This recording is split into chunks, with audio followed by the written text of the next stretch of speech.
Klaus Larres is a professor of history and international affairs at the University of North Carolina. He joins us live from Washington. Welcome to the programme. First of all, let's get your reaction to this US move. And what do you think is the message and aim here by Donald Trump? Well, clearly it was a surprising deal. No one had expected it, certainly not at that large amount. And the Taiwanese foreign minister was in Washington last week, an unannounced visit. It came much to everyone's surprise. And some sort of deal was agreed during that visit.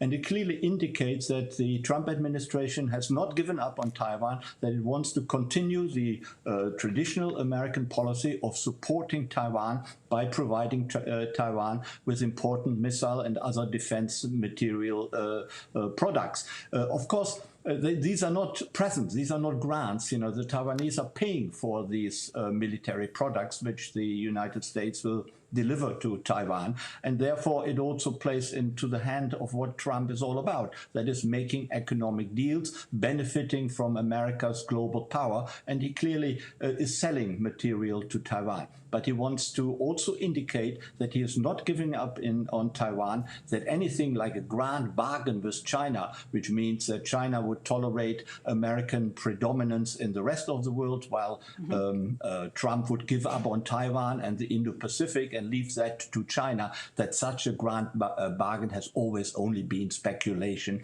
and there's no real truth to that. But Klaus, isn't this very risky for the US, because we've heard China already saying that this move could risk the military confrontation in the region?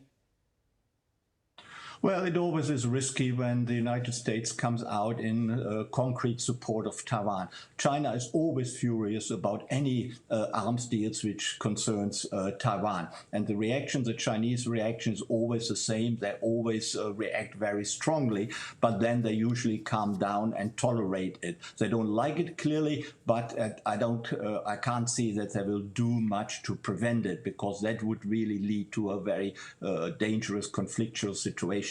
It is also dangerous in a way and risky for Donald Trump, because he wants to visit Xi Jinping in China, in Beijing, early next year.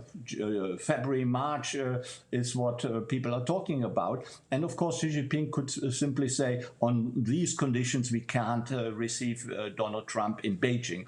But it's still 2 or 3 months to go until Trump will or hopes to go to Beijing. And I would say that by then the waters have calmed down again, and other issues like economic relations will dominate the relationship between the United States and China.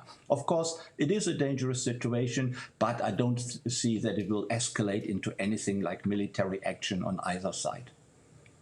Klaus, fantastic to get your insight and analysis on this. Thank you very much indeed. Klaus Larres joining us there from Washington.